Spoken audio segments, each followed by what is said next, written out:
Lumiit yung bato ko.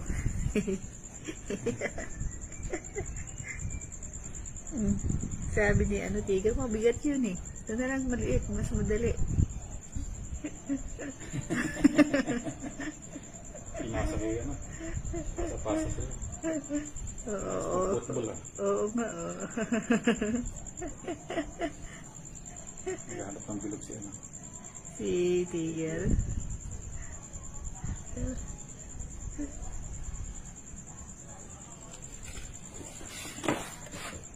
Nawala na. Ayun. Nilalaro pa ni Tigil. Si Sylvester. Ay, parang kambing na talon. Ulit agad si Sylvester. Yan lagi siguro tong puyat sa gabi. Nagbabato to eh. Naglalaro pala dito sa likod. Oo, galing. Oh.